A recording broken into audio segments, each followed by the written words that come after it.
பெரியவா சரணம். பெரியவா வானொலியின் மாலை நிகழ்ச்சிகள் ஆரம்பமாகின்றன. இன்றைய எமது நிகழ்ச்சிகள் நித்திய குரு பாதுகா பூஜா, ஸ்ரீ ரா கணபதி அவர்கள் எழுதிய புத்தகத்தின் ஒளிவடிவம், ஆன்மீக உரை, மகா பெரியவா மகிமை, உபன்யாசம். பெரியவா சரணம். பெரியவா சரணம்.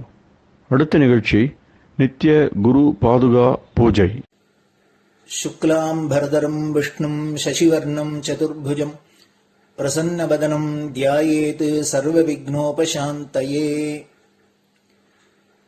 ममोपात्त समस्त दुरितक्षयद्वारा श्री परमेश्वर प्रीत्यर्थं गुरुप्रसाद सिद्ध्यर्थं गुरुप्रीत्यर्थं गुरुपादपूजाम् अद्य करिष्ये। गुरुर्ब्रह्मा गुरुर्विष्णुर्गुरुर्देवो महेश्वरः गुरुः साक्षात् परब्रह्म तस्मै श्रीगुरवे नमः।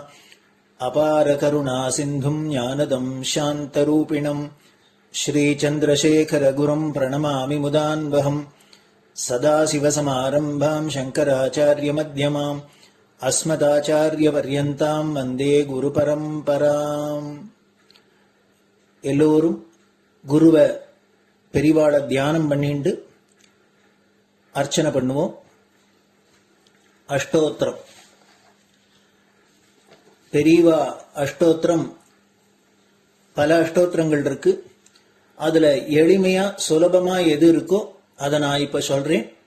எல்லோரும் இதை கேட்டுண்டே திருப்பி சொல்ல முடிஞ்சுவா சொல்லி சொல்லி பெரிவாளுக்கு பாதத்துல ஒவ்வொரு புஷ்பத்தை அர்ச்சனை பண்ணலாம். ओम श्री कांची कामकोटि पीठाधीश्वराय नमः. श्रीमत् चंद्रशेखरेन्द्र सरस्वती गुरुभ्यो नमः. संन्यासाश्रम शिखराय नमः. काषाय दंडधारिणे नमः. सर्वपीठापहारिणे नमः. स्वामिनाथ गुरवे नमः. करुणासागराय नमः. जगदाकर्षण शक्तिमते नमः. सर्वचराचर हृदयस्थाय नमः. ओम भक्त परिपालक श्रेष्ठाय नमः. धर्म परिपालकाय नमः. श्री जयेन्द्र सरस्वत्याचार्याय नमः. श्री विजयेन्द्र सरस्वती पूजिताय नमः. शिवशक्ति स्वरूपाय नमः. भक्ताभीष्ट प्रदायकाय नमः. ब्रह्मण्य पोषकाय नमः. ब्रह्म विष्णु शिवैक्य स्वरूपाय नमः. कांची क्षेत्रवासाय नमः. कैलाश शिखरवासाय नमः. स्वधर्म परिपोषकाय नमः. चातुर्वर्ण संरक्षकाय नमः. लोकरक्षण संकल्पाय नमः. ओम ब्रह्मनिष्ठापराय नमः. सर्वपापहराय नमः. धर्मरक्षक संतुष्टाय नमः. भक्तार्पितधन स्वीकर्त्रे नमः. सर्वोपनिषत् सारज्ञाय नमः. सर्वशास्त्रगम्याय नमः. सर्वलोक पितामहाय नमः. भक्ताभीष्ट प्रदायकाय नमः. ब्रह्मण्य पोषकाय नमः. नानाविध पुष्पार्चितपताय नमः. रुद्राक्ष क्रीडधारिणे नमः. भस्मोद्दोलित विग्रहाय नमः. सर्वज्ञाय नमः. सर्वचराचर व्यापकाय नमः. अनेक शिष्य परिपालकाय नमः. मनश्चाञ्चल्य निवर्तकाय नमः. अभयहस्ताय नमः. भयापहाय नमः. यज्ञपुरुषाय नमः. यज्ञानुष्ठान रुचिप्रदाय नमः. यज्ञसम्पन्नाय नमः. यज्ञसहायकाय नमः. यज्ञफलदाय नमः. यज्ञप्रियाय नमः. उपमानरहिताय नमः. स्फटिक तुलसी रुद्राक्ष हारधारिणे नमः. चातुर्वर्ण समदृष्टये नमः. ऋग्यजुस्साम अथर्वणादि चतुर्वेद संरक्षकाय नमः.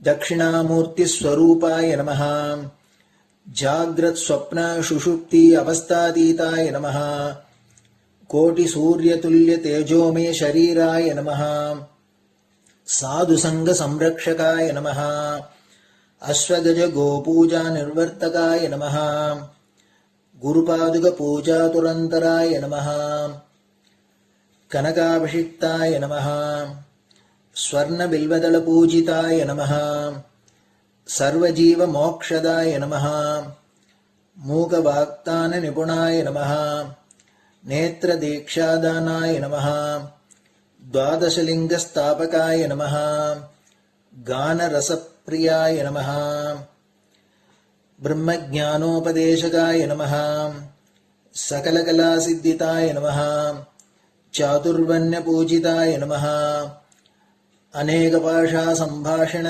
कोविताय नमः अष्टसिद्धिप्रदायकाय नमः ओम श्री शारदामठसुस्थिताय नमः नित्यान्नदानसुप्रीताय नमः प्रार्थनामात्रसुलभाय नमः पादयात्राप्रियाय नमः नानाविधमतपण्डिताय नमः श्रुतिस्मृतिपुराणज्ञाय नमः देवयक्षकिन्नरकिंपुरुषपूज्याय नमः श्रवणानन्दकरकीर्तये नमः दर्शनानन्दाय नमः अद्वैतानन्दभरिताय नमः अव्याजकरुणामूर्तये नमः शैव वैष्णवादिमान्याय नमः श्रीशङ्कराचार्याय नमः दण्डकमण्डलोहस्ताय नमः वीणामृदङ्गसकलवाद्यनाथस्वरूपाय नमः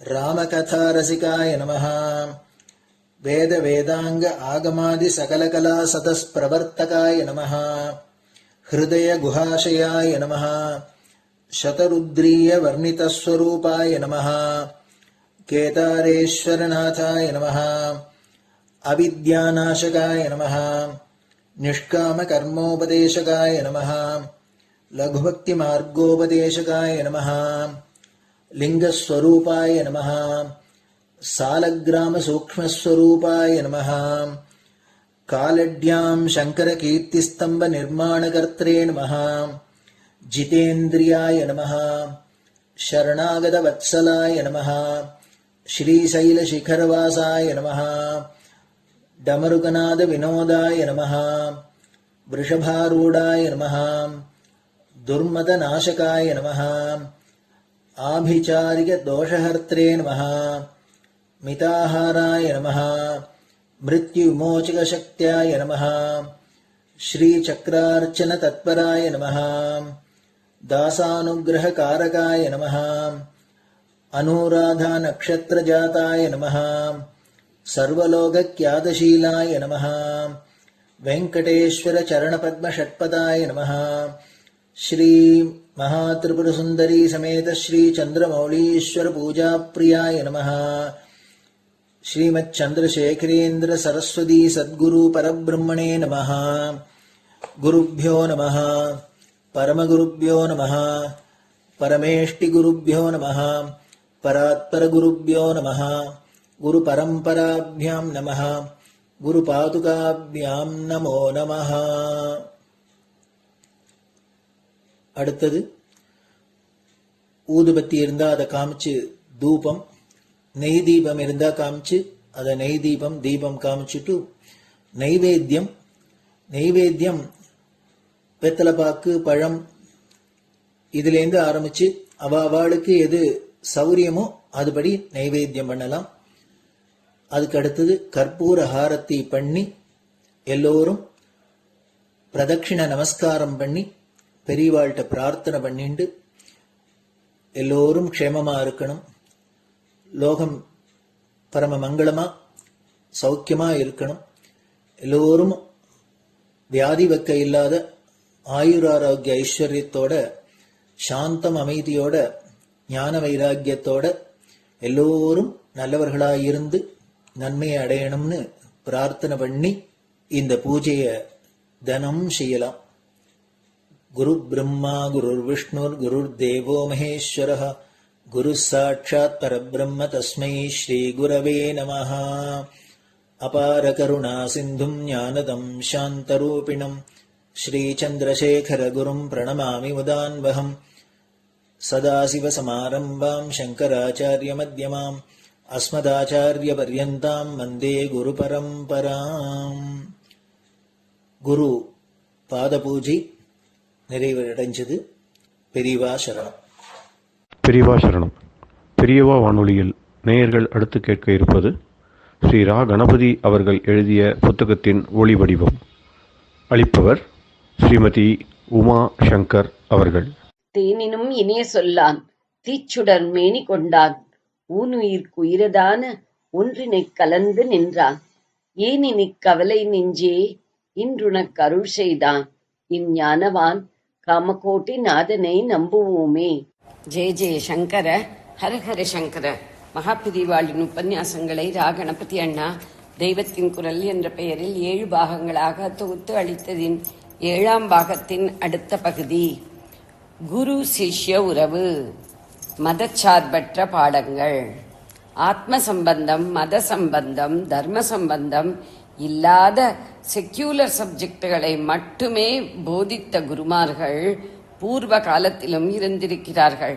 ஆனால் அவர்களில் நாஸ்திகம் சொல்லிக் கொடுத்தவர்கள் தேடி தேடி கண்டுபிடிக்கும்படியாகத்தான் எங்கேயோ 2 இருந்தார்கள். சூதாட்டம் சொல்லித் தந்தவர்களும் அப்படித்தான். திருட்டுத்தனம் சொல்லித் தந்த ரொம்ப ரொம்ப ரொம்ப சொல்பமானவர்களும் யார் கண்ணுக்குமே அகப்படாமல் சிரித்து திருட்டுத்தனமாகத்தான் கற்றுக் கொடுத்தார்கள். மற்ற கௌரவமான செக்யூலர் சப்ஜெக்டுகளான கணிதம், ஆயுர்வேதம், பௌதிக ரசாயனாதிகள், சில்ப, சித்திர, நிருத்திய, கீதாதிகள், தனுர்வேதம் முதலியவற்றை மாத்திரம் சொல்லிக் கொடுத்தவர்களும் பூர்வ காலத்திலிருந்தே இருந்திருக்கிறார்கள். ஆனால் இவர்கள் எல்லாமும் கூட செகண்டரியாக தர்மா தர்மங்களையும் சொல்லிக் கொடுக்காமல் இல்லை. அதாவது மாரல் இன்ஸ்ட்ரக்ஷன், நன்னெறி போதனை என்பது இல்லாமல் செக்யூலர் படிப்பும் கூட நடக்கவில்லை. ஏதோ பாடமாக சொல்லிக் கொடுத்து அதோடு விடுவது என்றில்லாமல் நிஜ வாழ்க்கையிலேயே மாணவன் நன்னெறியுடன் ஒழுகினால் ஒழிய அவனுக்கு சொல்லிக் கொடுப்பதில்லை என்று தள்ளியே இருக்கிறார்கள். நிகழ்கால கல்வி முறையிலோ வெள்ளைக்கார ஆட்சியின் போது பேருக்காவது இருந்த மாரல் இன்ஸ்ட்ரக்ஷனும் நீர்த்து போய்விட்டிருக்கிறது. மாரல் என்கிற போது அதை தொட்டுக்கொண்டு தெய்வம், மதம் என்று வந்துவிடப் போகிறதே.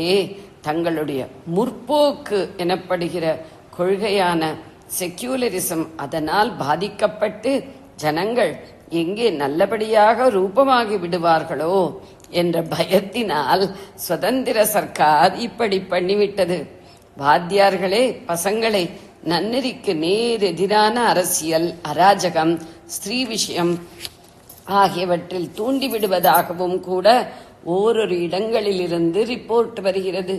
இந்த தமிழ் தேசத்தில் அதோடு கூட வெள்ளைக்காரர் காலத்திலும் இருந்து வந்த சம்ஸ்கிருத படிப்பை குழியை வெட்டி குமுற புதைக்க எத்தனை உண்டோ அத்தனையும் வேறே பண்ணி இந்த பெரிய தேசத்தின் நாகரீகத்திற்கும், அது மட்டுமில்லாமல் இப்போது வாய்ப்பேச்சிலே மட்டும் முழக்கிக் கொண்டிருக்கிற ஒருமைப்பாட்டுக்கும் முதுகெலும்பாக இருந்த அற்புதமான பாஷை ஜனங்களுக்கு கிடைப்பதற்கில்லாமல் பெரிய வஞ்சனை பண்ணி இருக்கிறது. இவ்விஷயமாக இவ்வுரையிலேயே சுதந்திர இந்தியாவில் கலாச்சார குழிப்பறிப்பு என்ற பிரிவும் பார்க்க, மதத்வேஷமும் ஒரு ஜாதியிடமுள்ள துவேஷமும் தான் இதற்கு காரணம் என்பது பகிரங்க ரகசியம். ஆனால் சம்ஸ்கிருதம் மத புஸ்தகங்கள் மட்டும் இருக்கிற பாஷை இல்லை. மத சம்பந்தம் என்று சொல்ல முடியாத அநேக தத்துவ புஸ்தகங்களும் அந்த பாஷையில் தான் இருக்கின்றன. லோகமே கொண்டாடுகிறபடி அறிவுக்கு விருந்தாக அவை இருக்கின்றன. காவிய நாடகாதிகளும் வெளிதேசங்களிலெல்லாம் தர்ஜுமா பண்ணி வைத்துக் கொள்ளும்படியான இலக்கிய அழகுகளோடு இதேஷ்டமாக இருக்கின்றன. அது மாத்திரமில்லை, ஆர்ட், சயின்ஸ் என்கிற கலைகள், பலவிதமான விஞ்ஞான துறைகள் எல்லாவற்றிலும் நாம் தெரிந்து கொள்ள வேண்டிய அநேக சூக்ஷ்மங்களை தெரிவிக்கிற புஸ்தகங்களும் இருக்கின்றன. ராஜநீதி என்கிற பாலிடிக்ஸ், ஸ்டேட் கிராஃப்ட், ஆயுர்வேதம் என்கிற வைத்தியம் என்று இப்படி ஒரு துறை பாக்கி இல்லாமல் எல்லாவற்றிலும் உசந்த புஸ்தகங்கள் இருக்கின்றன. அது எப்படி மத பாஷை மட்டுமில்லையோ அதே மாதிரி குறிப்பிட்ட ஜாதி பாஷையும் இல்லை. காஷ்மீரிலிருந்து கன்னியாகுமரி வரை எல்லா ஜாதி படிப்பாளிகளுக்குமே அது பாஷையாயிருந்ததால் தான் இந்த பரந்த உபகண்டத்தையே அது அறிவு ரீதியில் ஒற்றுமைப்படுத்தி நிஜமான ஒருமைப்பாட்டை உண்டாக்கிற்று. விவேகானந்தர் இருந்தார். எங்களைப் போல 10ஆம் வசூலி சாஸ்திர கொடுக்கைகளோடு சேர்க்காமல் புரட்சி கருத்தும் முன்னேற்ற மனப்பான்மையும் கொண்ட ஒருவராக அவரை இப்போது புரட்சியாளர்களும் ஸ்தோத்திரிக்கிறார்கள். அவருக்கு புத்தரிடமும் புத்த மதத்திடமும் அபிமானம் உண்டு.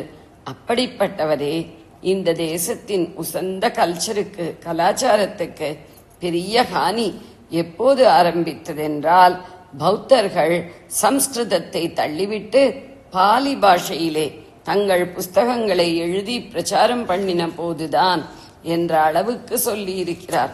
அப்படிப்பட்ட ஒரு மகா பெரிய குலதனத்தை நம்முடைய தமிழ் ஜனங்களுக்கு இல்லாமல் பண்ணியுள்ள விபரீதத்துக்கு விமோசனம் உண்டா, எப்படி, எப்போது என்பதே என் விசாரமாயிருக்கிறது.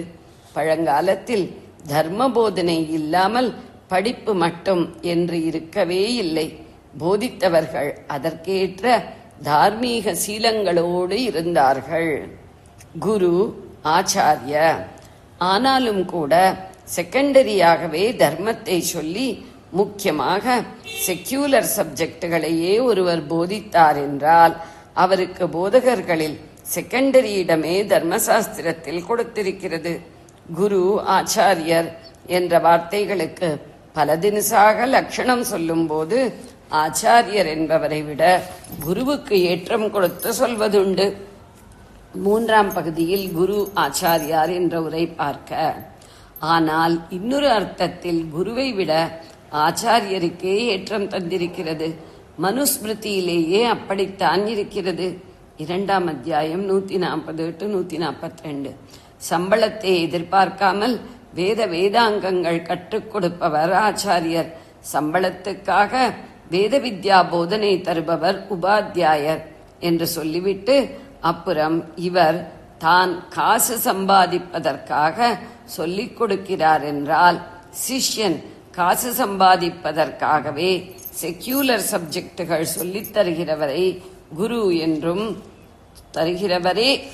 என்றும் அதில் இருக்கிறது. இந்த டெபினிஷன் சிஷ்ட சமூகம், மேன்மக்கள் உள்பட லோகத்தால் அப்படியே ஒப்புக்கொள்ளப்பட்டது என்று சொல்ல முடியாது. எல்லா விதமான போதகர்களுக்கும் குரு என்று பெயர் கொடுப்பதாகவும் குருவை உச்சஸ்தானத்தில் வைத்து கொண்டாடுவதாகவும் பகுகாலமாக இருந்து வந்திருக்கிறது. ஆனாலும் டெக்னிக்கலாக பாகுபாடுகள் பண்ணி வார்த்தை போட வேண்டும் என்கிற போது தர்மம், பக்தி, ஞானம் சொல்லிக் கொடுத்து பரலோகத்திற்கு வழிகாட்டுபவரை ஆச்சாரியர் என்றும், கொஞ்சம் மாரல் இன்ஸ்ட்ரக்ஷனுடன் இகலோக ஜீவனத்திற்கு வழிகாட்டுபவரை குரு என்றும் சொல்கிற வழக்கம் சில விஷயஜர்களிடம் இருந்து வந்திருக்கிறது. பலவிதமான போதகர்களுக்கும் குரு என்ற பொதுப்பெயர் கொடுத்து அப்படிப்பட்ட குருக்களில் பரலோகத்திற்கு வழிகாட்டும் ஆச்சாரியனே சிரேஷ்டமானவன் என்பார்கள். ஆச்சாரியகா சிரேஷ்டோ குருணாம். ஆச்சாரம் என்பதான வழி வழியாக வந்துள்ள சாஸ்திரிய ஒழுக்கத்திற்கும் ஆச்சாரிய என்பதற்கும் சம்பந்தம் இருப்பது அந்த வார்த்தைகளின் சப்த ஒற்றுமையிலிருந்து எவருக்கும் தெரியும். சாஸ்திரிய ஒழுக்கத்தை இன்னும் அதற்கு மேலே ஆத்மசாஸ்திர லட்சியமான அனுபவத்தையே தன்னுடைய ஜீவித உதாரணத்தால் லோகத்திற்கு கண்கூடாக காட்டுகிறவனே பூர்ணமான ஆச்சாரியன். அத்தியட்சகர், அத்தியாபகர். கண்கூடு என்றதும் கண் காணிப்பு என்று நினைப்பு போய் அப்படியே அத்தியட்சகர் என்பதில் கொண்டு விடுகிறது. அதுவும் டீச்சருக்கு உள்ள அநேக பெயர்களில் ஒன்றாக வழங்கி வருவதுதான். அத்தியட்சகர், அத்தியட்சர் என்று 2 தினுசாயும் சொல்லாமல் 2 தினுசாயும் சொல்லலாம். பாலன், பாலகன் என்கிற மாதிரி ஒரு வார்த்தையில் நடுவே சேர்த்து சொல்வதுண்டு. அத்தியாபகர் என்பதும் போதகருக்கான இன்னொரு பெயர். அத்தியக்ஷர், அத்தியாபகர் என்ற இரண்டும் அத்ய என்று ஆரம்பித்தாலும் அர்த்தத்தில் ரொம்ப வித்தியாசம். அட்சி என்ற கண்ணை வைத்து அத்தியக்ஷர், கண்ணுக்கு நேரே பார்ப்பது பிரத்யக்ஷம். எவருடைய கண்ணுக்கு கீழே அவர் கண்காணிக்கும்படி காரியம் நடக்கிறதோ அவர் அத்தியக்ஷகர், அவர் கண்காணிப்பவர். கண்காணி என்று தொழிலாளிகள் சொல்வது இதிலிருந்து இருக்கலாம். சூப்பர்வைசர் என்பது அதற்கு நேர் மொழிபெயர்ப்பு. ஓவர்சீயர் என்பதும் தான். சிஷ்யனை கண்காணித்து நல்ல வழியில் செலுத்துவதால் வாத்தியாருக்கு அத்தியக்ஷகர் என்று பெயர். அத்தியாபகர் என்றால் அத்தியனம் செய்விக்கிறவர். அத்தியனம் என்றால் பொதுவாக கல்வி என்கலாம். குறிப்பாக வேத கல்விதான் அது. குறைந்தபட்சம் பொதுக்கல்வியாயிருந்தால் கூட வேத மரபு சார்ந்ததாக இருந்தால் அத்தியனம். அயனம் என்றால் ஒரு நிர்ணயமான பாட்டையில் போவது. வாழ்க்கை பாதையில் ஆத்மாவை கடைத்தேற்றிக் கொள்கிற பாதையில் சிறப்பாக அழைத்துச் செல்லும் கல்வி அத்தியனம். வேதத்தை வழிதப்பாமல் ஃபாலோ பண்ணி நெட்டுரு போடுவதால் வேத அத்தியனம் என்கிறோம். இவ்விதமான கல்வியை அளிப்பவர் அத்தியாபகர். குரு லட்சணம் என்று சொல்ல ஆரம்பித்தேன். இன்னின்ன சீலங்கள், காரியங்கள் உள்ளவர் அவர் என்று சொல்லி இருக்கலாம். ஆனால் குருவுக்கு சினானிமஸாக அதே பொருள் கொடுப்பதாக அநேக பெயர்கள் ஆச்சாரியர், தேசிகர் என்றெல்லாம் கொடுத்து இந்த பெயர்கள் எப்படி ஏற்பட்டன என்று லட்சணம் கொடுத்திருக்கிறதே, இவற்றை சொல்லியே அவருடைய சீலங்களையும் காரியங்களையும் தெரிவிக்க முடிந்த மட்டும் தெரிவிக்கலாம் என்று தோன்றி ஏதோ சொல்லிக் கொண்டு போகிறேன். குரு லட்சண ஸ்லோகத்தை பாதி எக்ஸ்பிளைன் பண்ணி கொண்டிருக்கும் போதே மற்ற சினானிம்களும் ஒவ்வொன்றாக வந்து விழுந்து கொண்டிருக்கின்றன.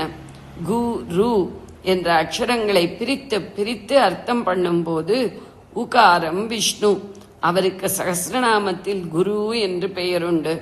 அங்கே ஆச்சாரிய பாஷ்யப்படி எல்லா ஜீவர்களையும் பிறப்பித்த பிதா என்பதாலும் அவர் குரு என்ற பெயருக்குரியவராகிறார் என்றெல்லாம் பார்த்து கொண்டு போன போதே இத்தனை கதையும் வந்து சேர்த்திருக்கிறது. பாக்கி கதையும் இதே மாதிரி அங்கங்கே சேர்த்து அளந்து விடுகிறேன். ஜெய ஜெய சங்கர ஹர ஹர சங்கரா, ஜெய ஜெய சங்கர ஹர ஹர சங்கர. பெரியவா சரணம். இந்நிகழ்ச்சியின் அடுத்த பகுதி நாளை மாலை இதே நேரத்தில் ஒளிபரப்பாகும். பெரியவா சரணம். பெரியவா சரணம். பெரியவா வானொலியில் நேயர்கள் அடுத்து கேட்க இருப்பது திரு கவிக்கண்ணன் அவர்களின் ஆன்மீக உரை. பெரியவா சரணம். ராம் ராம். ஸ்ரீ குருப்யோ நமஹ. ஜெய ஜெய சங்கர ஹர ஹர சங்கர. பெரியவா வானொலி நேயர்கள் அனைவருக்கும், மகா பெரியவாவுடைய பக்தர்கள் அனைவருக்கும் அடியேன் கவிக்கண்ணனின் அன்பு கலந்த நல்வாழ்த்துக்கள். ராம் ராம். ஜெய ஜெய சங்கர ஹர ஹர சங்கர. ஸ்ரீ குருப்யோ நமஹ. ஆச்சாரியாவுடைய சுப்பிரமணிய புஜங்கம் அந்த ஸ்லோகங்களை பார்த்துட்டு இருக்கோம். அவருக்கு ஒன்றும் இந்த ஸ்லோகம்லாம் பண்ணி தினம் பாராயணம் பண்ணுங்கிற அவசியம் கிடையாது.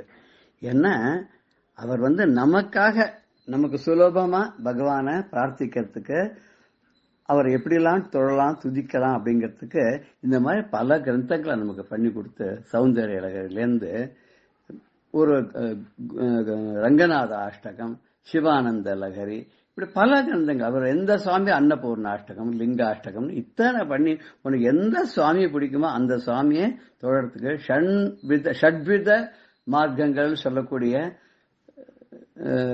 கௌமாரம், கானாபத்தியம், சைவம், சாக்தம், வைஷ்ணவம், சௌரம், இப்படி எல்லா விதமும் 6 விதமான பூஜை பண்ணக்கூடிய வழிகளெல்லாம் நமக்கு வகுத்து கொடுத்துருக்காரு கருணையோட.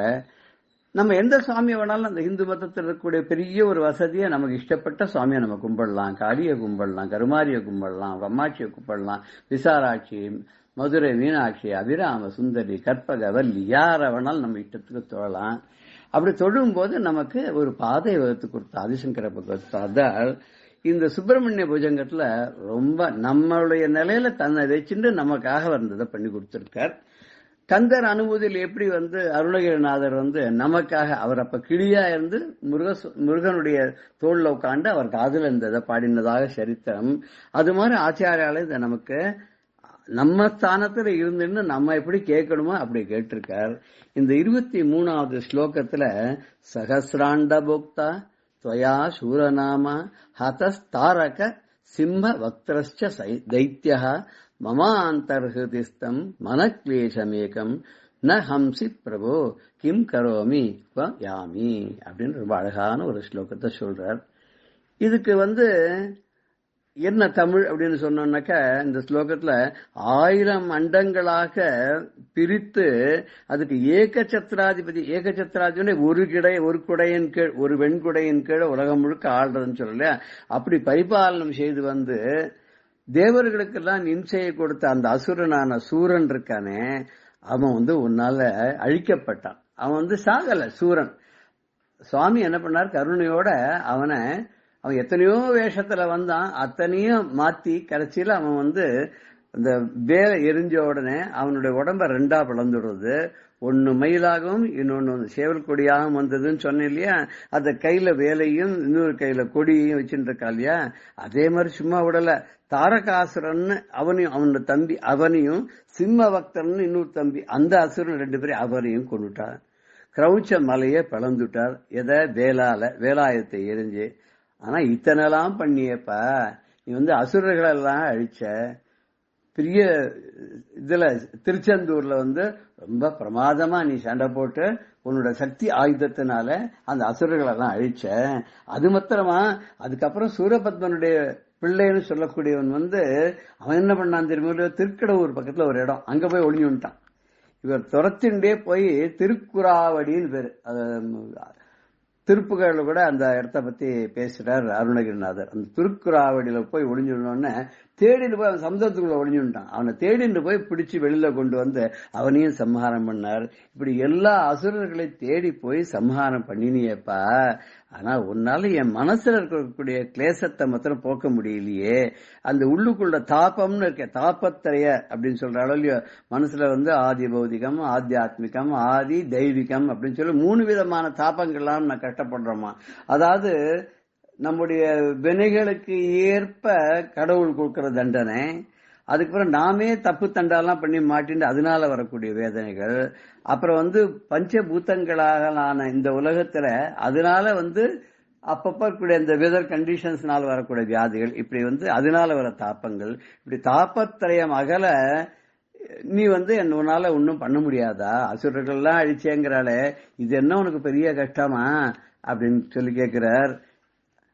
அது சூரனோடு அசுரர் பலர் சுத்தமாய் மாய்ந்திடவும், சுரமுனிவர் மாணவர் சுகமாய் வாழ்ந்திடவும், பரிவுடன் முனைந்தனை பரசிவன் மைந்தாவுனை கரம் குவித்து பணியவே கனிவுடன் அருளிடு அப்படின்னு ஒரு கவி பாடுறார். சூரனோடு எல்லா அசுரர்களையும் சுத்தமா மாய்த்து அந்த தேவர்கள், முனிவர்கள், மனிதர்கள் எல்லாருக்கும் சுகமா வாழறதுக்காக பரிவோடு அருள் பண்ணினியே. ஏ பரசிவன் மைந்தா, ஒன்ன கரங்குவித்து பாடுறதுக்கு தொழறதுக்கு அதுக்கு நீ அருள் பண்ண மாட்டியா அப்படின்னு கேட்கிறார். இது நாம இதே மாதிரி எல்லாரும் கேட்ட மாதிரி நாமளும் கேட்கலாமே இல்லையா. இதுல முருகனை தொழறதுக்கு இது கரும்பு திங்கிறதுக்கு நமக்கு கூலியா வேண்டாமே, நம்ம ரொம்ப சுலபமாக நம்ம பண்ணலாம் அப்படின்னு எல்லாரும் நமக்கு வழி வகுத்து கொடுத்திருக்கா. இப்படி வழி வகுத்து கொடுத்த அந்த பாதையிலே நாமும் சென்றோமானால் நமக்கு எந்த விதமான கஷ்டமும் வராது. அருணகிரிநாதர் இடத்துல சொல்ற கந்தர் அனுபூதியில சாகாது எனையே ஒரு செகண்ட் சாகாது எனையே அப்படின்னு ஆரம்பிச்சு ஒரு பாட்டு ஒண்ணு சொல்றார். ரொம்ப அழகான ஒரு ஸ்லோகம் அது. சாகாது எனையே சரணங்களிலே கா கா நமனார் கலகம் செய்யும் நாள் வா கா முருகா மயில் வாகனனே யோகா சிவஞான தேசிகனே அப்படிங்கிற. சிவஞான தேசிகனே அதாவது சிவஞானத்தை உபதேசிக்க குருவே, தேசிகன்னு குருன்னு அர்த்தம். திசதி இது தேசிகா. அதனால அழகானவனே, ஹே முருகனே, மயில் மேறி ஏறி வரக்கூடிய மயில் வாகனனே, யமன் என்னை உயிரை பிரிக்கும் அந்த சமயத்துல அடியேன் இரவாமல் சாகாமல்னு என்னன்னு அர்த்தம், இந்த உடம்பை விட்டு தான், அது வேற வழி கிடையாது. இதுக்கு குரம்பை எடுத்து குடிப்புக்க ஆவிப்புக்க வெங்கூற்று கிட்ட நாள் அது முடியும் போது நரம்பை அப்ப நீ வரணும்னு சொல்றாரு இல்லையா அபிராமி பெற்ற, குரம்பை எடுத்து குடிப்புக்கு ஆவி வெங்கூற்று கிட்ட வரம்பை எடுத்து மருகுமா. இந்த யமன் நமக்கு கொடுத்திருக்க கெடு முடிஞ்சு அவன் வாசல் நிற்கும் போது அப்படியே கதறி அழுவாமா. அந்த மாதிரி பட்டர் சொல்ற மாதிரியே அருணகிரிநாதன் சொல்றார், யமன் உயிரை பிரிக்கும் போது அடியேன் இரவாமல் உன்னோட திருவடி நிழலில் இடம் தந்து காத்துருவ. உன்னோட திருவடியில் என்னை சேர்த்துட்டேன்னா அந்த நிழல்ல நான் இருந்தேன்னா அந்த யமன் எனக்கு எந்த தொந்தரவும் பண்ண மாட்டான்னு அருணகிரிநாதர் சொல்றார். அப்பேற்பட்ட அந்த பாடலையும் நம்ம நினைத்து கொண்டு முருகனுடைய சரணாரவிந்தங்களை நாம் பணிவோமாக. பணிந்தோமானால் நமக்கு யம பயம் என்பது சற்றும் கிடையாது. எந்த வினை பயனும் நம்மளை எந்த விதமான பாதிப்பும் பண்ணாது. ஆனா அதுக்காக முருகன் நமக்கு இருக்கானேன்னு சொல்லிட்டு நம்ம இஷ்டத்துக்கு எல்லா தப்புகளையும் பண்ணக்கூடாது, தண்டாக்களையும் பண்ணக்கூடாது. அவனுடைய திருவடிகளை சரணம் என்ற புகுந்துவாளை கண்டிப்பாக அவன் ரட்சிப்பான் என்று சொல்லி ஜெய ஜெயசங்கர ஹர ஹர சங்கர ஸ்ரீ குருப்யோ நம. ராம் ராம். பெரியவா சரணம். இந்நிகழ்ச்சியின் அடுத்த பகுதி நாளை மாலை இதே நேரத்தில் ஒளிபரப்பாகும். பெரியவா சரணம். பெரியவா சரணம். அடுத்த நிகழ்ச்சி மகா பெரியவா மகிமை உபன்யாசம். வழங்குபவர் பிரம்மஸ்ரீ கணேச சர்மா அவர்கள். அபார கருணா சிந்தும் ஞானதம் சாந்தரூபிணம் ஸ்ரீ சந்திரசேகரகுரும் பிரணமாமி முதான்வகம். காஞ்சி மகாபெரிவாளோட அன்பை பார்த்துன்னு வரும், அருளை பார்த்துன்னு வரும். அவ பெருமையில பல விஷயங்களை பார்த்துன்னு வரும். அவளோட அனுகிரகத்தை பார்க்குறோம். அந்த அனுகிரகமே கோபம்ங்கிற ரூபமாகவும் எப்படி அனுகிரகம் பண்ணுறது அப்படிங்கிற சில நிகழ்ச்சிகள் எல்லாமும் நாம் பார்க்க ஆரம்பித்தோம். அதில் பார்த்தீங்கன்னா இந்த கோச்சிக்கிறது கூட அழகாக இருக்கும், அந்த கோபம் கூட ஒரு தன்மையாக தான் இருக்கும், குளுமையாக தான் இருக்கும், நமக்கு ஒரு நன்மையை செய்யும் அப்படிங்கிறதுக்கு பல நிகழ்ச்சிகள், பல உதாரணங்கள். ஒரு பக்தர் பெரியவாள்கிட்ட சொன்னார்.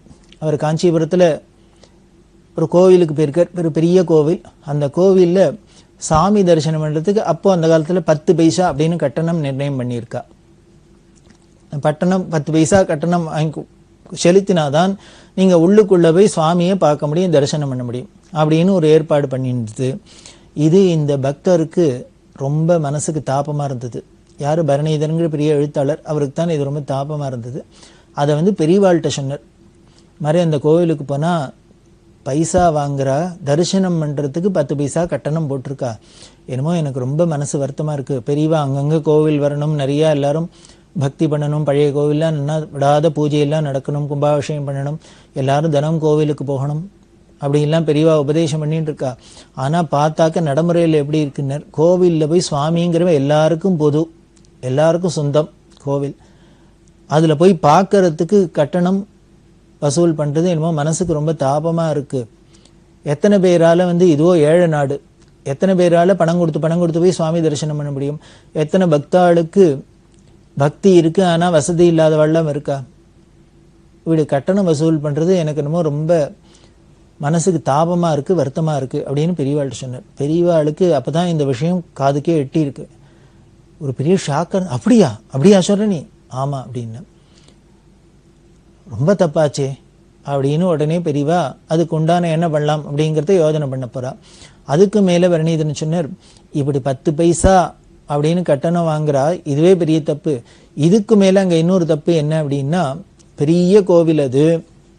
சில பேர் என்ன பண்ணலாம் அப்படின்னா, இந்த 10 பைசாக்கு வசூல் அந்த கொடுத்துட்டு பணத்தை கொடுத்துட்டு பைசாவை கொடுத்துட்டு உள்ள போய் தரிசனம் பண்ண முடியல அப்படின்னாக்க இந்த துவஜஸ்தம்பத்துக்கு வெளியிலேருந்தே பார்க்கலாம். இங்கே பார்த்தேன்னா பழைய கோவில்லாம், பிராச்சீனமான கோவில்லாம், அப்படி உள்ளுக்குள்ளே மூலஸ்தானத்தில் இருக்கிற சுவாமியை வெளியிலேருந்தே பார்க்கலாம். துவஜஸ்தம்பத்துக்கு கோவில் வாசல் நின்று பார்த்தாலே தெரியும். அவ்வளவு அழகாக இந்த கட்டட அமைப்பு நமக்கு ஆகம சாஸ்திரங்கள்லாம் அப்படி பண்ணி வச்சிருக்கு, சில்ப சாஸ்திரம்லாம். அப்படி இருக்கிற கோவில் சரி இப்படி வெளியிலேருந்து ஜனங்கள் தரிசனம் பண்ணிடுவா அப்படிங்கிறதுனால என்ன பண்ணியிருக்குன்னா, இந்த துவஜஸ்தம்பத்துக்கும் சுவாமிக்கு முன்னால இந்த கதவுல ஒரு பெரிய திரை போட்டு மூடியிருக்கா, ஸ்கிரீன் வச்சிருக்கா. அப்படின்னா என்ன, 10 பைசா கொடுத்து டிக்கெட் வாங்கிட்டு உள்ள போனா சுவாமியை பார்க்கலாம், இல்லையா நீங்க பைசா கொடுக்காத சுவாமியை பார்க்கவே முடியாது. இப்படி வெளியிலேருந்து ஓசியெல்லாம் பார்த்துட முடியாது. அப்படி பார்க்க முடியாத இவ கோவில் கதவை சாத்தினாப்புல நடுப்புற ஒரு தரையும் போட்டுட்டா அப்படின்னு இதையும் சொன்னார். இதையும் சொன்னா பெரியவாளுக்கு ரொம்ப ஷாக்கா இருந்தா ஆச்சுன்னு, அப்படி ஆயிடுத்து, இது ரொம்ப தப்பு அப்படின்னா, நான் பேசுறேன் அப்படின்ட்டு உடனே என்னம்னா அந்த கோவில் அதிகாரிகள் முதலான எல்லாரையும் கூப்பிட்டு அட்வைஸ் பண்ணினா, இது ரொம்ப தப்பு, இது மாதிரி இருக்கு, சுவாமி எல்லாருக்கும் போதும், அதுக்கு போய் காசு வாங்கிட்டு நாம காசு கொடுத்தாதான் பார்க்கலாம்னு சொல்றது ரொம்ப தப்பு. அப்படி இருந்ததுன்னா அப்புறம் ஜனங்களுக்கு எப்படி பக்தி வரும், நம்பிக்கை வரும், வளரும், ஆஸ்திகம் எப்படி வளரும், அவள்லாம் நல்லவாளா எப்படி இருப்பா, அதனால இது ரொம்ப தப்பு அப்படின்னு பெரியவா ரொம்ப அவளுக்கு எடுத்து சொல்ல, அப்புறம் அந்த அதிகாரிகள் எல்லாமும் அந்த தவறை உணர்ந்து ஏதோ அஜ்ஞானத்தில் பண்ணிட்டோம் அப்படின்னு சொல்லி பெரியவா கிருபையினால அதை உணர்ந்து அந்த சிஸ்டத்தை மாற்றினா, இந்த திரையை எடுத்தா அந்த பாடம் வசூல் பண்ணுறது இதெல்லாம் விலக்கினா அப்படின்னு நிகழ்ச்சி தெரியுறது நமக்கு. சரி, இப்படி எங்கேயோ கோவிலில் சுவாமியை தரிசனம் பண்ணுறதுக்கு காசு கொடுத்தாதான் தரிசனம் பண்ணலாம், இன்னும் நாம் பார்க்குறோம் இன்னும் இந்த டிக்கெட்டை வாங்கினா கிட்டக்க போகலாம், இதெல்லாமே பெரிய ஒரு தோஷங்கள் தான். அப்படி இருக்கிறதே எல்லாரும் அதுக்கு ஈஸ்வரங்கிறது எல்லாருக்கும் பொது, அந்த ஈஸ்வரனுக்கு எல்லாரும் ஒரே பொது தான். பொது நடத்தரசே புண்ணியனே அப்படின்னு ராமலிங்க சுவாமிகள் சொல்றார். அவர் நடராஜா ஆடுறது எப்படி இருக்கார், வெட்ட வழியில எல்லாருக்கும் பொதுவா இருக்கார் ஆடுறார், அதை யார் வேணா அனுபவிக்கலாம், எல்லாரும் அனுபவிக்கணும் அப்படிங்கிறதுக்கு தான் அவரும் பண்றார். அப்பேற்பட்ட எல்லாருக்கும் ஒரு பொதுவா இருக்கிற அந்த பொது உடைமைன்னு எல்லாத்துக்கும் பேசுறோம். ஆனால் என்ன பண்ண, ஈஸ்வரனே ஒரு தனி உடைமை மாதிரி வச்சுன்னு இங்க இந்த டிக்கெட் வாங்கினாதான் உள்ள போகலாம், இந்த டிக்கெட் வாங்கினா இவ்வளவு கிட்ட போகலாம், இப்படி இல்லாம சொல்றோம். அதாவது நம்ம ஒரு சொல்ற தத்துவத்துக்கும் சித்தாந்தத்துக்கும் இது மாதிரி நடவடிக்கைலாம் சம்பந்தம் இல்லாத இருக்கு. இதெல்லாம் தான் பெரியவா கோபிச்சுக்கிறா, ஷாடுறா. இப்படி இருந்தது இல்லையா, இது எல்லா இடத்துலையும் இருக்கு. அதாவது நமக்கு இது ஒரு அஜ்ஞானத்தினால நடக்கிறது தானே, யாருக்கும் இதெல்லாம் ஒன்றும் இதில் உள்ள சாதக பாதங்களை தெரிஞ்சுன்னு நாம ஒன்றும் ஆராய்ச்சி பண்ணிலாம் பண்றது இல்லை. என்னமோ இப்படி வந்தா இதனால வந்தா 10 ரூபா வந்தாக்கா எல்லாருக்கும் ஏதோ நல்லது பண்ணலாமே அப்படி எல்லாம் நினைச்சுக்கிறோம். அப்படி அஜ்ஞானத்தில் பண்றது தான். அதை ஒரு சத்குருவா இருந்து ஒருத்தர் தெளிவுபடுத்தினார்னா, அதுக்கு நமக்கு உபதேசம் பண்ணார்னா நிச்சயம் நாமளும் தெரிஞ்சிடுவோம், எல்லாரும் தெளிஞ்சிடுவோம், அது சர்வ நிச்சயம். அதுக்குத்தானே ஒரு பெரியவா. இப்படி வெளியில இருக்கிறது இருக்கட்டும், பெரியவாழ்கிட்டயே பல பேர் பல விதமாக கைங்கரெல்லாம் பண்ணிட்டு இருக்கா. அப்படி இருக்கிறதே ஒருத்தர் என்ன பண்ண, யாரோ வந்திருக்கா, அவளெல்லாம் கிட்ட கழிச்சுன்னு போய் தரிசனம் பண்ணி வச்சு பெரியவாளுக்கு எல்லாம் பண்ணியிருக்கார். சில பேருக்கு அடிக்கடி ரெகுலரா வரவா போறவா அங்கங்க அவளுக்கு தெரிஞ்சவா இருக்கும். இந்த தெரிஞ்சவா இருந்தாலே நமக்கு ஒரு சலுகை நாமளும் எதிர்பார்ப்போம், அவளும் கொடுப்பா. இது உலகத்துல இப்ப சகஜமாவே இங்கேயும் நடக்கிற விஷயம். அது மாதிரி மடத்துல பெரியவாழ்கிட்ட இருக்கிறவாள தெரிஞ்சவா நமக்கு இருக்கான்னா நேரம் நம்ம அவளை போய் பார்ப்போம், தரிசனம் பண்ணணுமோ, இதை சொல்லணுமோ, பெரியவா அனுகிரகம் வேணுமோ, உடனே அவளே என்ன கூட்டமா இருந்தாலும் இதுவாக இருந்தாலும் நமக்கு ஏதோ ஒரு சௌரியத்தை பண்ணி கொடுத்து கிட்ட கழிச்சுன்னு போய் நம்மளை தரிசனம் பண்ணி வச்சு நமக்கு பிரசாதம் வாங்கி கொடுத்து இதெல்லாம் பண்றதுங்கிறது ஒரு பழக்கத்துல நிற்கிறது தானே. இது மாதிரி அப்படி இருந்திருக்கு. பெரியவா என்ன பண்ணா, ஒரு நாளைக்கு அந்த கைங்கரமேளாவில் பாவம் சித்த வெகுளி, அசடுன்னு சொல்லக்கூடாது, வெகுளின்னு வேணா சொல்லலாம், அவர்கிட்ட பெரியவா கேட்டா, யாரோ ஒரு பெரிய மனுஷா வந்திருக்கா, அவளை தரிசனம் பண்ணி இவர் வச்சுட்டு அனுப்பிச்சிருக்கார். அனுப்பிச்சோடனே பெரியவா வந்தா. வந்தோடனே, உனக்கு ரொம்ப தெரியுமோ அவரை அப்படின்னார். ரொம்ப பழக்கம் போல இருக்கு அவர்கிட்ட, அவரும் உன்னை ரொம்ப பிரியமா கூப்பிடுற, நீனும் அவளை ரொம்ப பிரியமா அழிச்சுன்னு வந்து தரிசனம் பண்ணி வைக்கிற. நானும் பார்க்குறேன், எத்தனை கூட்டமா இருந்தாலும், நான் என்ன பிஸியா இருந்தாலும், நீ எப்படியான அவளை கிட்ட அழிச்சுன்னு வந்து என் பக்கத்துல நிறுத்தி வச்சு எனக்கு நன்னா தரிசனம் பண்ணி வைக்கிற. அதே மாதிரி நான் ஏதானும் காரியமா இருந்தாலும் யாரோடையும் பேசியிருந்தாலும் எப்படியான என்னோட கவனத்தை திருப்பி அவளோட பார்த்து அவள்கிட்ட பேச முடியுமா எல்லாம் பண்ற. இவ்வளவு ஒத்தாசையா இருக்கா அவளுக்கு, அவளும் உங்ககிட்ட ரொம்ப பிரியமா இருக்கா. இப்படி எல்லாம் பெரியவா என்னம்னா ரொம்ப ஸ்லாகிச்சு சொல்லிட்டு ஒரு ஆப்பில் வந்தா. அதனால தான் முன்னாலே சொன்னேன், அவர் வெகுளி அப்படின்னு. கொஞ்சம் கெட்டிக்காரர்களா இருந்தாக்கா முழிச்சு விடுவா, இவர் எதுக்கு இன்னைக்கு இதை பத்தி டாபிக் எடுக்கிற, எதுக்கு இது ஒரு பெரிய விஷயமா சொல்றாரேன்னு ஒரு சந்தேகம் வந்துடும். அப்படி நினைக்க தோணாத ஒரு சாது அவர்கிட்ட இப்படி இதெல்லாம் சொல்லிட்டு வந்துட்டு, சரி ரொம்ப நாள் கழிச்சு வந்திருக்கா, போகிறதையும் என்ன தானே கவனிச்சுட்டு போனாளா அப்படின்னு. அவர் என்ன சொல்லுவார்? இல்லைன்னு சொல்ல முடியாது. ஏன்னா பெரியவா இப்போ பூர்வ பீடிகை போட்டுன்னு பேசின்னு வந்திருக்கிறதுலேருந்தே தெரியறது, நிச்சயம் இவ்வளவு ஏதோ நம்ம அவளுக்கு ஹெல்ப் பண்ணியிருக்கோம்னா அவள் நமக்கு திருப்பி ஏதானும் பிரயோஜனப்படுத்தாத போகமாட்டா அப்படிங்கிறதுல எல்லாருக்குமே தெரிஞ்ச ஒரு விஷயம். அதாவது என்ன சொல்லுவோம், எல்லாருக்கும் தெரிஞ்ச ஒரு ரகசியம் அப்படின்னு வேணா சொல்லலாம். அதனால அவர் என்ன பண்ண இல்லைன்னு சொல்ல முடியாது. கவனிச்சான என்ன கவனிச்சா, 5 10 தேரித்து அப்படின்னு. அவர் பேசாத இருந்தார். எவ்வளவு 5 10 அப்படின்னா திருப்பி உடனே பெரியவா பின்னால சொன்னது அப்படின்னு. அதாவது தட் மீன்ஸ் 10 5 10 நான் 5 ரூபா கொடுத்தாளா 10 ரூபா கொடுத்தாளான்னு அவருக்கு சொல்றதுக்கு சங்கோஜம். பெரியவா திருப்பி கேட்டோன்னு அதுக்கப்புறம் மறைக்க முடியாது, பின்னால சொன்னதுன்னு. அதாவது 5 10 பின்னால இருக்கிறதுன்னு 10 அப்படின்னு. உடனே திருப்பி ஆரம்பிச்சா. முன்ன ஆரம்பிக்கிறாப்பிலே முன் வச்சுட்டு பல பேர் வரா தரிசனத்துக்கு. அவளுக்கு பாவம் எத்தனையோ கஷ்டங்கள். இங்கே என்கிட்ட சொல்லிட்டா தேவையில்லைன்னு இருக்கு. அவளுக்கு சொல்லணும்னு வரத்தே இங்கே பிரமையம் ஏற்படாத இருக்கலாம், இங்கே ஏதானும் கூட்டமாக இருக்கலாம், நான் வேற ஏதானும் காரியமாக இருக்கலாம், இது மாதிரிலாம் என்னெல்லாமோ கதையெல்லாம் சொன்னான். சொல்லிட்டு அப்படி இருந்தாலும் அவளுக்கு அத்தனையும் மீறி கிட்டக்க தரிசனம் பண்ணி அனுகிரகம் பண்றாப்புல நீ ரொம்ப கைங்கரியம் பண்ணிவிடுற. அப்படிதான் பண்ணணும். வரவாளுக்கெல்லாம் பாவம் எத்தனையோ தாபத்தோடு தான் வரா, அப்படிதான் பண்ணணும் அப்படின்லாம் சொல்லிட்டு அப்படி பண்றது. ஆமா அவ வந்துட்டு ரொம்ப நாள் ஆச்சு போல இருக்கே,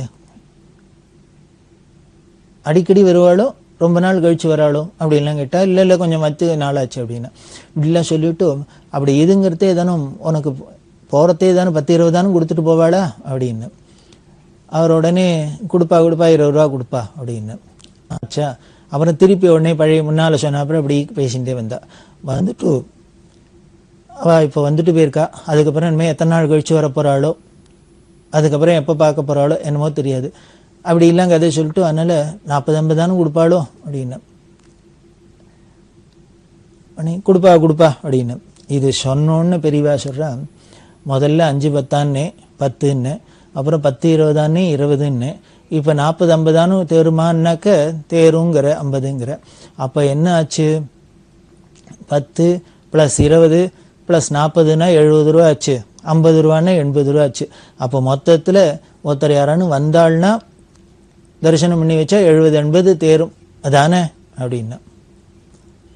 இது சொன்னோன்னே இவருக்கு இப்போதான் கொஞ்சம் இவர் அதோட சீரியஸ்னஸை புரிஞ்சுட்டார். ஓ பெரியவா எங்கேயோ பிடிக்கிறா அப்படின்னுட்டு. இப்போ 3 தப்பு பெரியவா கண்டுபிடிச்சிட்டா. என்ன அப்படின்னு, வந்தவாளுக்கு இவர் ஸ்பெஷலாக அவளுக்கு ஒரு அட்டென்ஷன் கொடுத்து தரிசனம் பண்ணி வச்சது. ஏன்னா அவள் முதல்லையே சொன்னோம், ஈஸ்வரனாலே எல்லாருக்கும் போதும் அங்கே வரவா யாராக இருந்தாலும் சமம் தான் அந்த சந்நிதியில் அப்படின்னு. அப்படி இல்லாத அங்கே ஒரு பாரபட்சம் பார்க்குறாப்புல இவாளை முன்னால் பார்க்குறது, அவள் பின்னால் பார்க்குறது, இவாளுக்கு ஸ்பெஷலாக சொல்கிறது, அவளுக்கு சொல்லாது, இதெல்லாமே ஒரு பாரபட்சம் பார்க்குறது. இது ஒரு தோஷம். அதே மாதிரி அப்படி பண்ணினா கூட அவள் ஏதோ பிரதிப்பிரயோஜனம் பண்ணுறதே 10 20 50 80 என்ன தேரித்துன்னு சொல்லாத பெரியவாளாவே கொஞ்சம் கொஞ்சமாக வாயிலேருந்து கறக்கிறாப்புல வச்சு இந்த உண்மையை மறைச்சது. இது ஒன்று. இதை மாதிரி 2 3 தோஷங்களை பெரியவா லிஸ்ட் போட்டு சொன்னான். சொல்லிட்டு பத்தியா, நீ என்னமோ பிரியமாக தான் அவளுக்கு தரிசனம் பண்ணி வைக்கிற, அவளும் பரம பிரீத்தியாக தான் தரிசனம் பண்ணிட்டு போறா, திருப்தியோடு போறா. ஆனால் என்ன ஆயிடுது, நீ பாரபட்சம் பார்க்குறாப்புல ஒரு தோஷத்துக்கு ஆளாறாப்புல ஆயிடுறது. அதோட இல்லை வார்த்தை பண்ணா இத்த பண்ணான்னு என்கிட்ட சொல்றதுக்கு சங்கோஜப்பட்டு மறைக்கிறாப்புலையும் ஆயிடுறது, ஒரு பொய் சொல்றாப்புலையும் ஆயிடுறது. மறைக்கிறது, உண்மையை மறைக்கிறதே ஒரு பொய் தான். இதுக்கு மேலே வந்தவாழ்ல எல்லாருக்கும் பல பேருக்கு பலவிதமான கஷ்டங்களோடு தான் இங்கே வரா. அப்படி அவாவாலும் ஏதோ தங்கள் குறைய சொல்லி இதான அனுகிரகம் கிடைக்காதான்னு பார்த்துட்டு இருக்கிறது. யாரோ ஸ்பெஷலாக ஒருத்தரை கூட்டு பண்ணினா அந்த ஜனங்களுக்கு மற்ற ஜனங்களுக்கு தாபம் இருக்கும். பொதுவாகவே யாரையும் நாம் கடிஞ்சு பேசினா அவளுக்கு ரோசமாக இருக்கும், வருத்தமாக தான் இருக்கும். அதை விட நீங்கள் என்ன ஆகுதுன்னா ரொம்ப கூட்டமாக இருக்கிறதுனால சில சமயத்தில் நீங்கள் கோச்சுக்கிறாப்பில் இருக்குது. காரணம் இவாளெல்லாம் கோச்சின்னு மற்றவாளெலாம் நகர்த்தி விட்டுட்டு அவளை முன்னால் அழிச்சுன்னு வராப்பெல்லாம் இருக்கலாம். இது மாதிரி பல நிகழ்ச்சிகள் நடக்கும். இதெல்லாம் ப்ராக்டிக்கலாக நடக்கிறது தான் பெரிய உபன்யாசம் மாதிரி சொல்கிறா. அப்படி பண்ணினேன்னா பொதுவாகவே யாரை கோச்சினாலும் மனசு வருத்தப்படும். அதை விட வருத்தம் எப்படி இருக்கும்னு, நம்மளை கோச்சின்னுட்டு நமக்கு பக்கத்தில் இருக்கிறவாளே வாங்க வாங்கன்னு சிரித்து அவள்கிட்ட பேசி அவளுக்கு ஸ்பெஷலாக ஏதான ஒரு சலுகை காமிச்சா இன்னும் அவளுக்கு கோபமும் வரும், வருத்தமாக இருக்கும், ரோசமாக இருக்கும், அவள் மனசு கஷ்டப்படுறாப்புல இருது. இது ஒரு தோஷம். அனாவசியமாக யாரோ இந்த வந்த பக்தாளில் அவள் மனசு தாப்பப்படுறாப்புல நம்மளோட நடவடிக்கை இருக்குது. இப்படி இல்லாமல் இந்த தோஷங்களெல்லாம் பெரியவா லிஸ்ட்டு போட்டு சொல்லி, அதனால் ஒன்று தெரிஞ்சுக்கோ, நான் எல்லாருக்கும் பொது தான். இது மாதிரி விஷயங்கள்லாம் சொல்லிட்டு வரத்தே பெரியவா சில அருமையான முத்தாவுதுப்பா. அப்போ சொல்கிறா, நான் எல்லாருக்கும் பொது தான், எல்லாரும் இங்கே ஏதோ கஷ்டங்களோடு தான் வரா, என்கிட்ட வந்து தரிசனம் பண்ணி என் காதில் போட்டாச்சுன்னா என் அனுகிரகம் கிடைச்சிருத்துனா எல்லாம் சரியாக போயிடும் நம்பிக்கையில் வரா. எல்லாரும் பக்தாளாக தான் இருக்கா. அப்படி வரவாள்கிட்ட எனக்கு எல்லாரும் ஒன்று தான்ப்பா, அவளுக்கு எல்லாருக்கும் நான் ஒன்றுங்கிறாப்புல எனக்கும் எல்லாரும் ஒன்று தான். அப்படி இருக்கிற இடத்துல நீங்கள்லாமும் அதை பரிபாலிக்கணும், உங்களுக்கும் அதே பாவம் இருக்கணும். யார் வந்தாலும் பெரியவாளுக்கு ஒன்று தான் அப்படிங்கிறாப்புல நடந்துட்டேன்னா தான் நான் இப்படி இந்த பாவத்தோடு இருக்கிறதும் ஜனங்களுக்கு புரியிறாப்புல இருக்கும். இல்லையா அவள் வேறு தினசா பேசலாம், அதுக்கு இடம் கொடுக்கக்கூடாது. அப்படி இல்லை அட்வைஸ் பண்ணி நீ எல்லாருக்கும் ஒரே மாதிரி தரிசனம் பண்ணி வை, எல்லாரையும் ஒரே மாதிரி நடத்துறதாவே இருக்கட்டும் அப்படி சொல்லிட்டு, நீ ஒன்றும் பிரயோஜனம் எதிர்பார்க்க வேண்டாம்ப்பா, அவள் ஏதோ இன்னைக்கு 10-20 கொடுத்துட்டு போகிறாங்கிறது ஒன்றும் பெரிய காரியம் இல்லை. இது எல்லாத்துக்கும் மேலே நாம் நம்மளோட கடமையை நேர்மையாக செஞ்சுட்டு எதுக்கும் ஆசைப்படாத இருந்தோம்னா நமக்கு அள்ளி அள்ளி கொடுக்கறதுக்கு ஈஸ்வர அனுகிரகம் இருக்குது, ஈஸ்வர பிரசாதம் இருக்குது. அதனால் அதுக்கு தான் நாம் ஆசைப்பட்டு அதைத்தான் அடையிறதுக்கு முயற்சி பண்ணுமே வழிய இப்படி சாதாரண ஒரு இந்த பலனுக்கெல்லாம் நாம் ஆசைப்படப்படாது. அதாவது பெரிய கீதையில் உபதேசம் பண்ணுறாப்புல தான் இங்கே இந்த கீதோபதேச சாரம் தான் இது. வேற தினசா பிரிவாசுரா அவ்வளோதான் சொல்லி அவருக்கு உபதேசம் பண்ணினா இது பண்ணுறது அவருக்கு எப்படி இருந்ததுன்னு நிஜமாவே சாதுன்னு சொன்னேன். இது மாதிரிலாம் ரொம்ப சீரியஸாக அவர் எடுத்துக்க தெரியல, பாவம் பரம வெகுளியாக இருந்திருக்கு. அதுக்கப்புறத்துலேருந்து அவர் பெரியவா சொன்னபடியே அவர் நடந்துட்டு இருந்தார் அப்படின்னு அவரோட விஷயம் சொல்லுது. அதே மாதிரி இன்னொரு பெரிய கைங்கரியம் பண்ணுறவர், அவரோட புள்ள கைங்கரியம் மடத்தில் அப்பா கைங்கரியம் பண்ணிட்டு இருக்கார். இந்த புள்ள என்ன பண்ணுவார், வீட்டிலேருந்து லீவுக்கு ஸ்கூல் லீவெல்லாம் இருந்தாக்க பெரியவாள்கிட்டையும் வந்து 1 மாதம் 2 மாதம் அப்போ இருக்கிறதே இவரும் ஏதானும் சின்ன சின்னதாக ஏவல் சொல்லுவாய், பெரியவா அதை கைங்கரியத்தை பண்ணிட்டு இருப்பார். அப்படி பண்ணிட்டு இருக்கிற இந்த கைங்கரியமோட புள்ள ஒரு சமயம் லீவுக்கு போயிருக்கிறதே பெரியவா என்ன சொன்னா, இங்கே வரவாளுக்கெல்லாம் பார்த்து நீ உள்ள அழிச்சுன்னு வந்து தரிசனம் பண்ணி அப்படி ஏதோ சொல்லியிருக்கா. இவர் வெளியில் நின்று பார்த்துக்கத்துன்னு பெரியவா ஒழிஞ்சிருந்தாள்னா அங்கே போய் கிட்டக்க போய் அழிச்சுன்னு போய் சொல்கிறது இது மாதிரிலாம் பண்ணியிருந்தார். அப்போது டிஆர் மகாலிங்கம் அப்படின்னு ஒரு பிரபல சினிமா நடிகர் பாடகர், அவர் பெரியவா தரிசனத்துக்கு வந்தார். இந்த சினிமான் மேலாம் பார்த்து பிரபல ஒரு புள்ளியாக இருக்கிறதுனால எல்லாருக்கும் தெரியும்.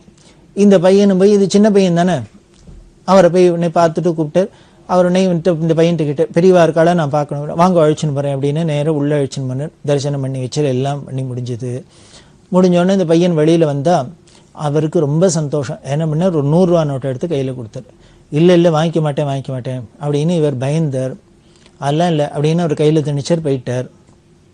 அவர் அந்தன்னு போனாரோ இல்லையோ, கொஞ்ச நேரம் கழிச்சு இந்த பையன் பெயரை சொல்லி கூப்பிடு அப்படின்னு வந்தார். வந்தோடனே பெரியவார்கிட்ட கேட்குறான், வந்தாரே அவர் யார் தெரியுமா அப்படின்னார். ஆமாம் டிஆர் மகாலிங்கம் தெரியும். அவர் அவனுக்கு எத்தனை நாளாக தெரியும் அப்படின்னார். முன்னமே தெரியுமான்னார். அதெல்லாம் தெரியாது, நான் ஏதோ இதெல்லாம் பார்த்தது தான் தெரியாது அப்படின்னு. முன்னமே தெரியாதுங்கிற பழக்கம் இல்லை, இங்கே வந்தப்பறம் தான் பழக்கங்கிற. ஆனால் நீ என்னமோ ரொம்ப சர்வசகஜமாக சாதீனமாக அவரோட ரொம்ப பழகினாப்புல பேசிட்டு என்கிட்ட வந்து தரிசனம் பண்ணி வச்சு எல்லாம் பண்ணி வச்சியே அப்படின்னு. இல்லை நான் வாசலில் நின்றுந்தேன், அவர் வந்து கேட்டார் என்கிட்ட. சரி இவர் தெரிஞ்சவராக இருக்காரு, நமக்கு தெரிஞ்சவராச்சேன்னு நேராக அழிச்சுன்னு வந்து எல்லாம் பண்ணி வச்சேன். அவர் சந்தோஷப்பட்டார்.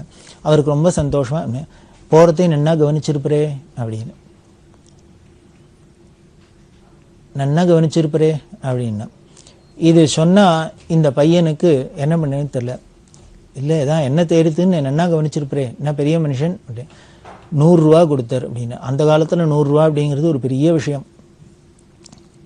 இது சொன்னோன்னு பெரியவா சொல்கிறா, நீ படிச்சுட்டு இருக்க, உங்கள் அப்பா எனக்கு காலங்காலமாக கைங்கரியம் பண்ணிகிட்டு இருக்கார்.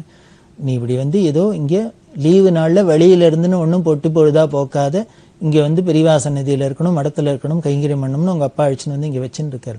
அப்படி இருக்கிறதே வரவாளுக்கு வந்து உன்னை கேட்டாள்னா நீ அழிச்சுன்னு வந்து தரிசனம் பண்ணவே வேண்டான்னு சொல்லலை. ஆனால் ஒன்றே ஒன்று பண்ணு, அவள் திரும்பி போகிறதே ஏதானும் உனக்கு கொடுத்தாள்னா தயவு பண்ணி வேண்டான்னு சொல்லு. பெரியவாளுக்கு பிடிக்காது, கோச்சிப்பான்னு சொல்லு அப்படின்னு. இனிமே அப்படி சொல்றியா? இப்போ ஏதோ தெரியாத அவர் கொடுத்துட்டு நீனும் வாங்கினுட்ட, அதனால இனிமே வாங்கக்கூடாது, யாரானு ஏதானு கொடுத்தாலும் மாட்டேன்னு சொல்லு, பெரியவாளுக்கு பிடிக்காது அப்படின்னு சொல்லு. ஏன்னா எல்லாரும் ஒண்ணுதான்ப்பா.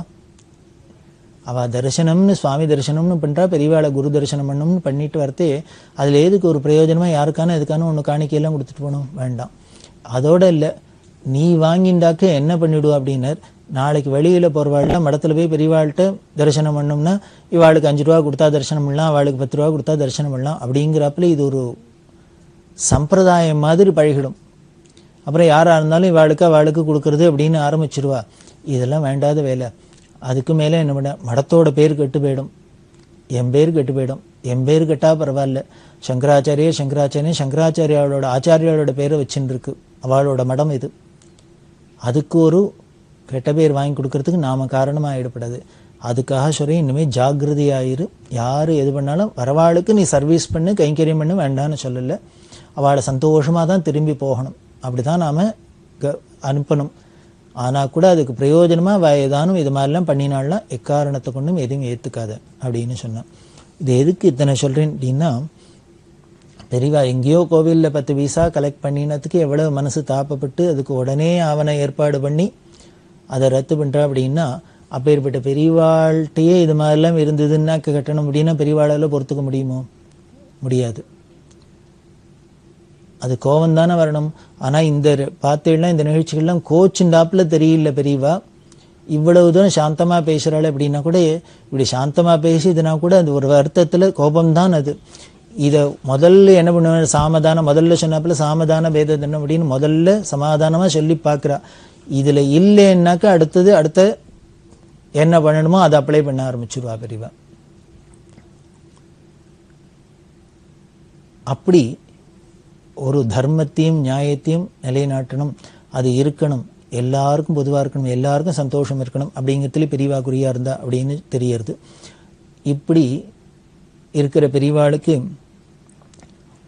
இன்னும் பல சுவாரஸ்யமான நிகழ்ச்சிகள் உண்டு. ஒரு டாக்டர் ரொம்ப மடத்துக்கு அடிக்கடி வந்து கைங்கரியம் பண்ணுறவா, பரம்பரையாக கைங்கரியம் பண்ணுறவா, நிறையா எல்லாம் பண்ணுறவா. பெரியவாளுக்கு கொஞ்சம் ரொம்ப உடம்பு உபாதை இருந்தது, சில சிரமங்கள்லாம் வந்து. அதுக்கு அவர் என்ன பண்ணினார், வந்து அட்வைஸ்லாம் பண்ணினார். நீங்கள் பெரியவா இந்த வைத்தியத்தை பண்ணிக்கணும், இந்த மருந்து சாப்பிட்ணும், அதெல்லாம் பண்ணணும் அப்படின்னு. பெரியவா எதை சொன்னாலும் கேட்கல, தான் பண்ணுற பசாத அப்படியே இருந்தா. ஏன்னா அவளுக்கு சரீர லட்சியம் இல்லை, அதனால பசாத இருந்திருக்கா. இவருக்கு பெரியவா அப்படி சரீர உபாதப்படுறா, ஆனால் நம்ம சொன்னாலும் கேட்க மாட்டேங்கிறாளே அப்படின்னு தாப்போம். அதனால பெரியவாள்கிட்ட பிரார்த்தனை பண்ணிட்டார். பெரியவா தயவு பண்ணி பெரியவாளுக்கு சரீரம் லட்சியம் இல்லைனால எங்களுக்காவானும் பெரியவா இந்த சரீரத்தோடு இருந்து நிறைய நாள் அனுகிரகம் பண்ணணும், அதனால இந்த சரீரத்துக்கு ஏதானும் சிகிச்சை பண்ணத்தான் பண்ணணும், இல்லையா பின்னால பெரிய விளைவுகள்லாம் அது உண்டு பண்ணும், அதனால பண்ணிக்கணும் அப்படின்னா. இப்படிலாம் சொன்னோன்னு பெரியவா பார்த்தா, பாரு ஒரு பக்தனா நீ எவ்வளவு அழகா பிரார்த்தனை பண்ணணுமோ வினயமா பிரார்த்தனை பண்ணிட்டு, ஆஸ் எ டாக்டரா நீ எனக்கு ஒரு வெல்விஷரா என்னென்னலாம் அட்வைஸ் பண்ணணுமோ அதையும் பண்ணிவிட்ட. ஆனால் நீ பிடிவாதமாக நான் எப்படியானு இந்த வைத்தியம் பண்ணிக்கணும்னு நீ தீர்மானமாக இருக்க. ஒன்னே ஒன்று தெரிஞ்சுக்கோ, உனக்கு பிடிவாதம் இருக்கிறப்பல எனக்கும் ஒரு பிடிவாதம் இருக்குது. ஆனால் அந்த பிடிவாதமாக இந்த பிடிவாதம் தான் ஜெயிக்கும். நீ பயப்படுறாப்புல ஒன்றும் நடக்காது, போயிட்டு வா, நான் வைத்தியம் பண்ணிக்க மாட்டேன் அப்படின்னா. இது அவருக்கு ரொம்ப தாபமாக போயிடுத்து, கொஞ்சம் கோபமும் வந்துட்டு. அதனால சொன்னார், நான் பக்தனா சொன்னேன், டாக்டரா சொன்னேன், அதெல்லாம் இருக்கட்டும், அதை விட எனக்கு ஒரு சுவாதீனம் உண்டு இந்த மடத்தில், நிறைய மடத்து கைங்கரியம் பண்ணியிருக்கேன், அந்த சுவாதீனத்தில் சொல்கிறேன், பெரியவா பண்ணிக்கணும்னு ஒன்று பெரியவாளுக்கும் வந்துட்டு. கூப்பிடுறா மேனேஜரை அப்படின்னா, மேனேஜரை நடுங்கிறது மடமே ஓடி வந்தார். என்ன இந்த பிரபு மடத்துக்கு இவர் நிறையா செஞ்சிருக்காராம், இவருக்கு அதனால சுவாதீனம் உண்டா, இவர் என்ன வேணா சொல்லுவாராம், அதை கேட்கணுமா. இவர் மடத்துக்கு எனக்குன்னா என்ன, இந்த ஆச்சாரியால் பீடமே இவர் சொன்னதை கேட்கணுங்கிறப்பல இவருக்கு பாவம் வந்துடுத்து. அதனால ஒன்று பண்ணு, என்ன பண்ணுவியோ ஏது பண்ணியோ தெரியாது, எதை விப்பியோ என்ன விப்பியோ இல்லை, என்னையே ஏலம் போடுவியோ தெரியாது. இவர் என்ன பண்ணியிருக்காரோ இன்னி வரைக்கும் அது எல்லாத்துக்கும் கணக்கு பார்த்து வட்டியும் மூலம் அவருக்கு திருப்பி கொடுத்துரும். அவர் பண்ணினோங்கிற சுவாதீனத்தினால தானே பாத்தியம் எனக்கு இருக்கு கேட்பேன்னு சொல்ற, அதுக்கு இடம் கொடுக்கக்கூடாது. அவர் பண்ணிவிட்டாருங்கிறதுக்காக அவர் சொன்னதை நான் கேட்கணுங்கிறது இல்லை, எனக்கு எது தர்மம் நியாயம் அப்படிங்கிறது தெரியும், அப்படித்தான் கேட்பேன் அப்படின்னு சொன்னா, அவர் அந்த பக்தர் ரொம்ப நடுங்கி போயிட்டு, பெரியவா இப்படி இந்த வார்த்தையை அப்படி புரிஞ்சுப்பா, அப்படி பண்ணுவா, கோபம் பச்சுவான்னு உடனே நமஸ்காரம் பண்ணார். நான் அந்த அர்த்தத்தில் சொல்லலை, பெரியவாளுக்கு அந்த சௌக்கியமா இருக்கணுமே, அவ நன்னா இருக்கணுமேங்கிறதுனால உபாதை இல்லாத இருக்கணுமேங்கிறது நான் ஆசையில தாபத்துல தான் சொன்னேன். பெரியவா இந்த அர்த்தத்தில் எடுத்துக்கூடாது, என்னை மன்னிச்சுக்கணும் அப்படின்னு. இதுதான் பெரியவாளோட அந்த எப்பேற்பட்ட கடியில வச்சுருப்பா, எப்பேர் யாரா இருந்தாலும் எப்படி இருப்பா அப்படிங்கிறது தெரியுது. இது மாதிரி இன்னும் சில நிகழ்ச்சிகள், அதையும் நாம தொடர்ந்து பார்க்க போறோம். பெரியவாச்சரணம். இந்த நிகழ்ச்சியின் அடுத்த பகுதி எதிர்வரும் திங்கட்கிழமை அன்று இதே நேரத்தில் ஒளிபரப்பாகும். பெரியவாச்சரணம். பெரியவாச்சரணம். அடுத்த நிகழ்ச்சி திருவாசக இன்னிசை. வழங்குபவர் ஸ்ரீ சத்குருநாத தேசிகர் அவர்கள். பெரியவாச்சரணம். திருச்சிற்றம்பலம். சென்னிப்பத்து. தேவதேவன் மெய்ச்சேவகன்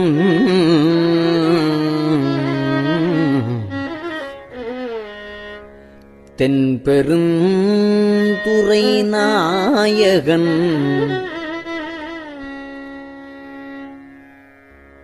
மூவராலும் அறிவுணா முதலாய ஆனந்தமூர்த்தியான்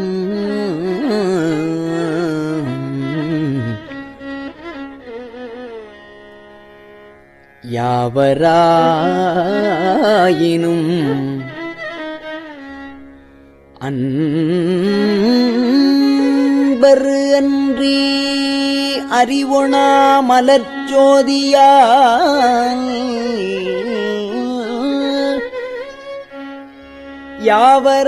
யாவராயினும் அன்பரன்றி அறிவுணா மலர்ஜோதியான்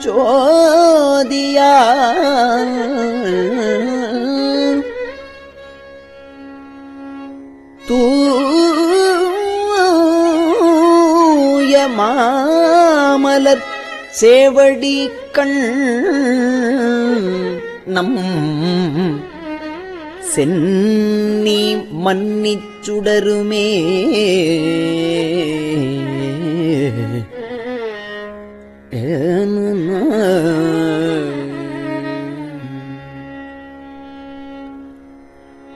அட்டமூர்த்தி அழகன்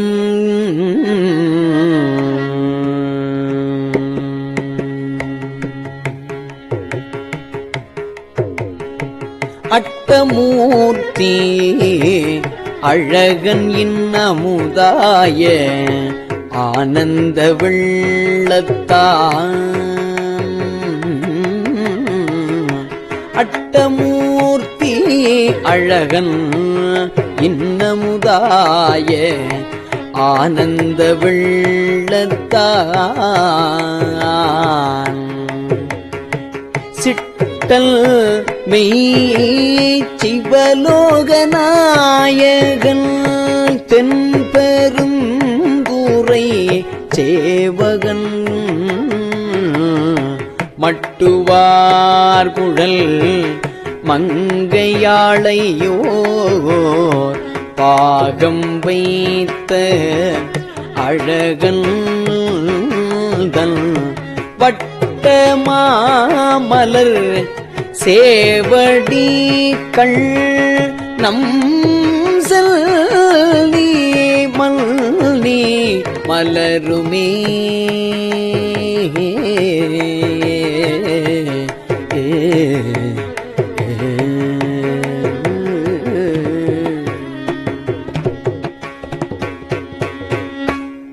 நங்கை மீர் எனை நோக்குமின்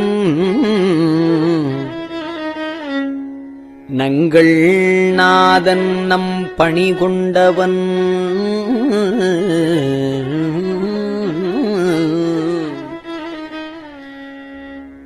தெங்கு சோலைகள் சூழ் பெருந்துரை மேய சேவகன் நாயகன்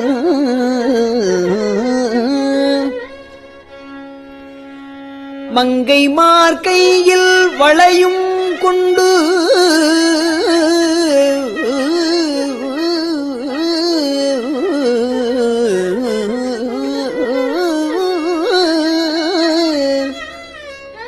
மங்கைமார் கையில் வளையும் கொண்டு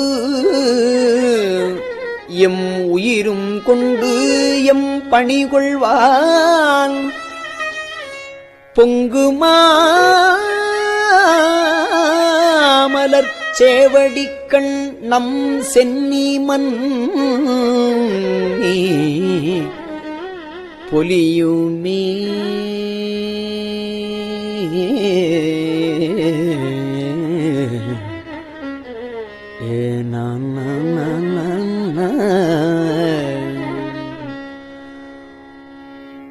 பத்தர் சூழ பராபரன் வாரில்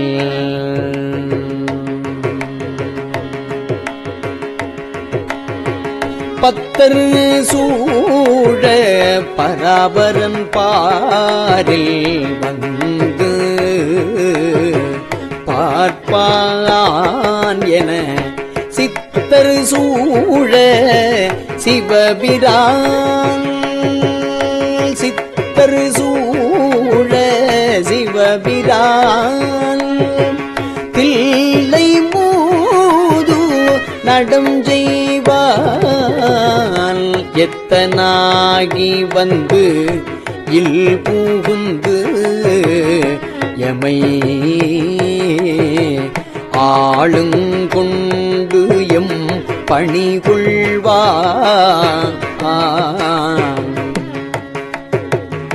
வைத்த மாமலர் சேவடிக்கள் நம் செல்நீ மன்னி மலருமே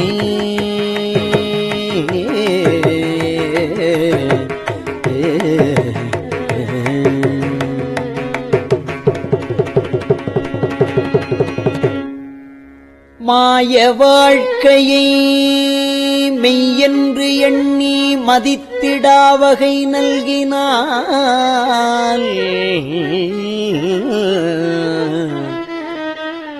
வேய தோள் உமை பங்கன் எங்கள் திருப்பெருந்துறை மேவினான்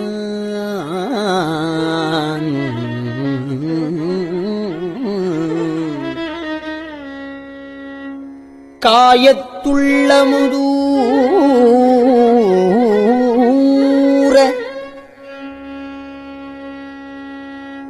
ஊர நீ கண்டுகொள் என்று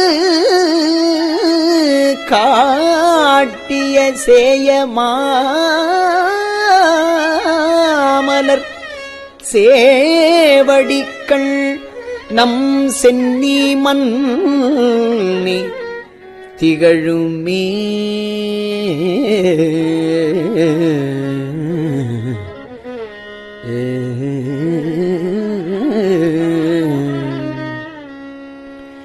சித்தமே புகுந்து எம்மை ஆட்கொண்டு சித்தமே புகுந்து எம்மை ஆட்கொண்டு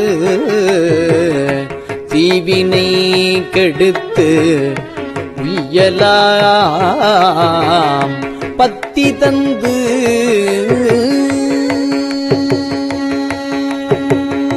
பத்தி தந்து தன் பொற்கழற்கனே பன்மலர் கொய்து சேர்த்தலும் முத்தி தந்து இந்த மூலகுக்கும் அப்புறத்து எம்மை வைத்திடும் அத்தல் மாமலர் சேவடிக்கள் நம் செல்வி மன்னி மலருமே சென்னி மன்னி மலருமே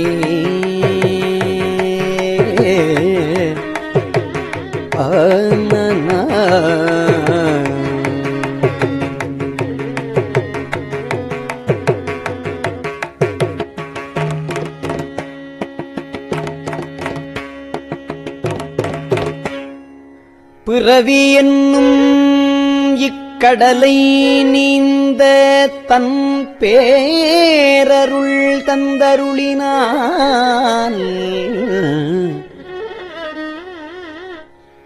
அறவை என்று அடியார்கள் தங்கள் அருட்குழாம் புகவிட்டு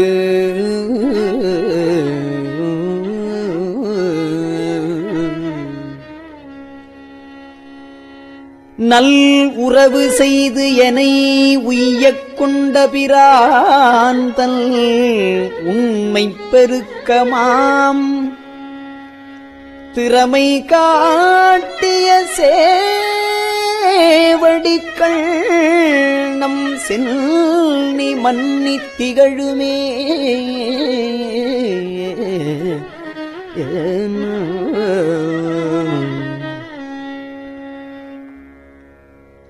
புழுவினால் பொதிந்திடு புழுவினால் பொதிந்திடு கூரம்பையில் பொய்தனை ஒழிவித்திடும்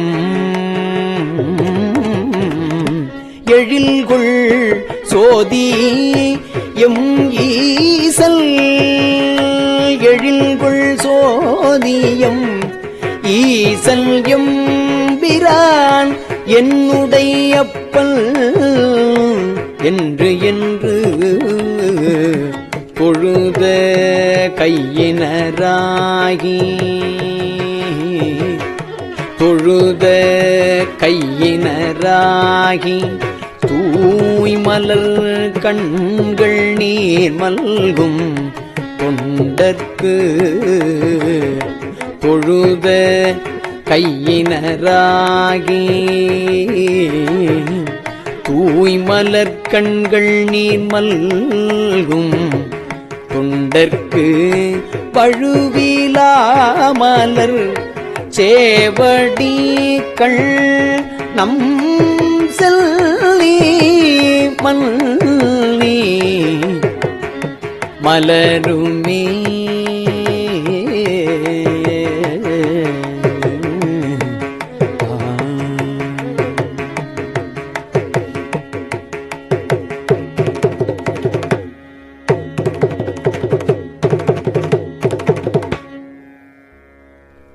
வம்பனாய் திரிவேனை வா என்று வல்வினைப் பகை மாய்த்திடும் உம்பரான்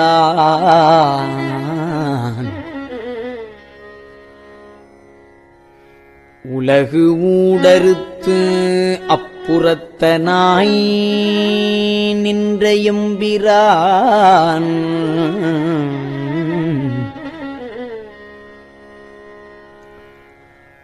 அன்பரானவர்க்கு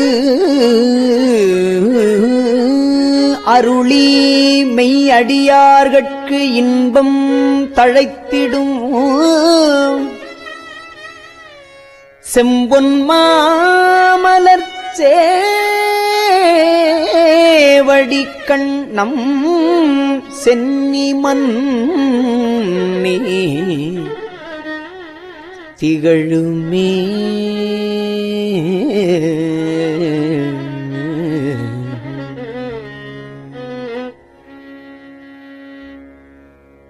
முத்தனை முதற்சோதியை முத்தனை முதல் சோதியை முக்கள் அப்பனை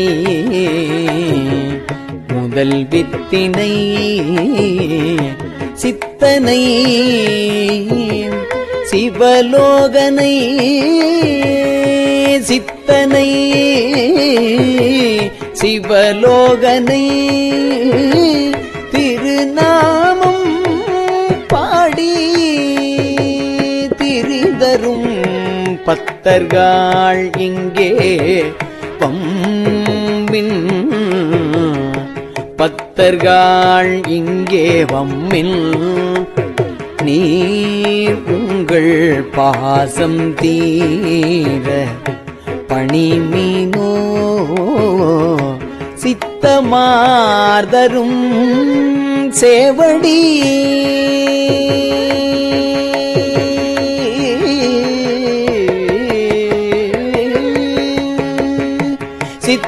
சித்தமாதரும் சேவடி கள்ளம் சென்னி மல்நீ திகழுமே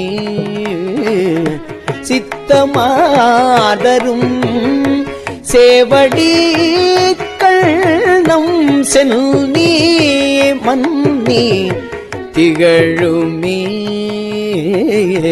சித்தமாதரும் சேவடி கண்ணம் சென்னி மன்னி திகழுமே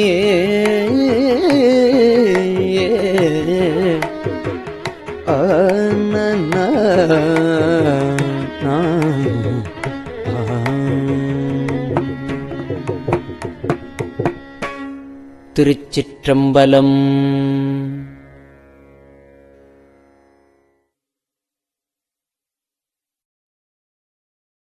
பெரியவா சரணம். இந்நிகழ்ச்சியின் அடுத்த பகுதி நாளை மாலை இதே நேரத்தில் ஒளிபரப்பாகும். பெரியவா சரணம்.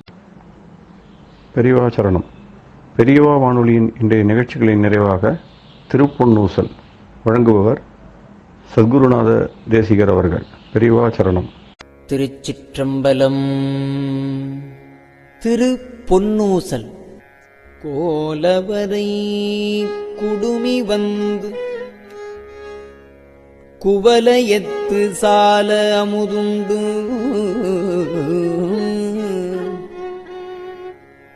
தாழ்கடலின் மீதெழுந்து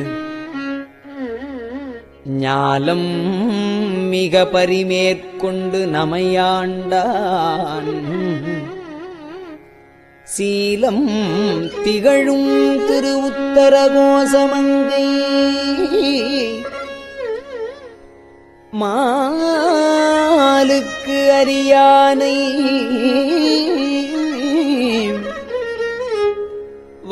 வாயார நாம் பாடி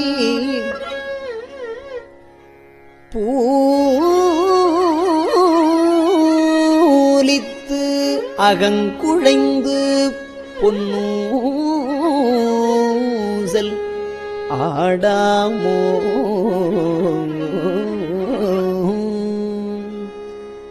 திருச்சிற்றம்பலம்.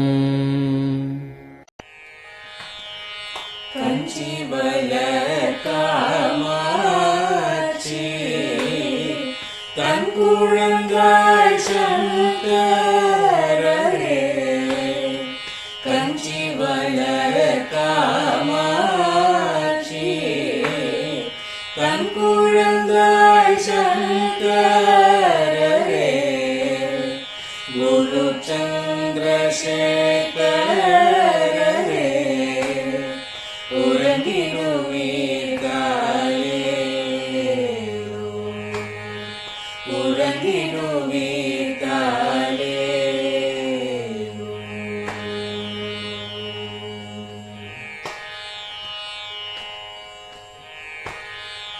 ஆதிகுரு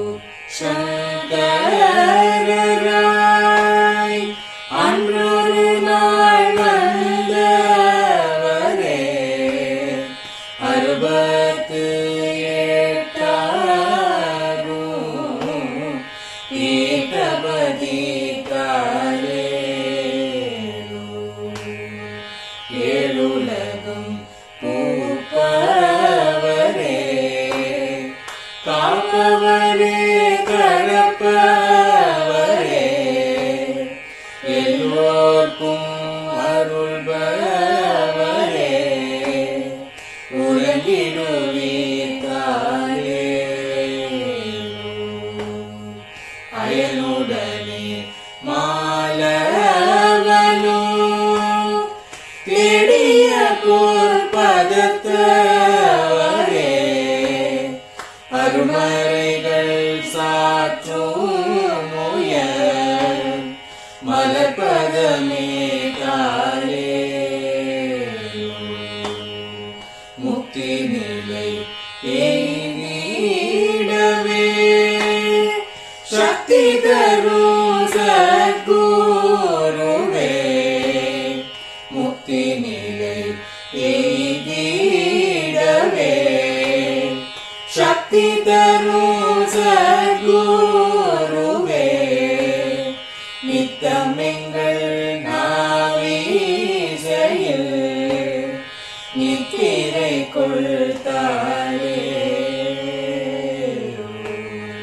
நித்தமெங்கள் நாவீசையில் நித்திரை கொள்தாளே நித்தமெங்கள் நாவீசையில்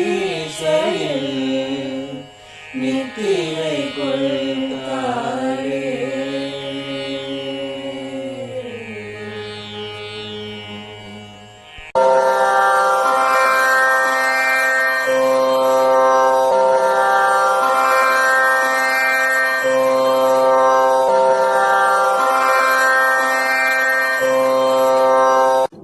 பெரியவா சரணம்.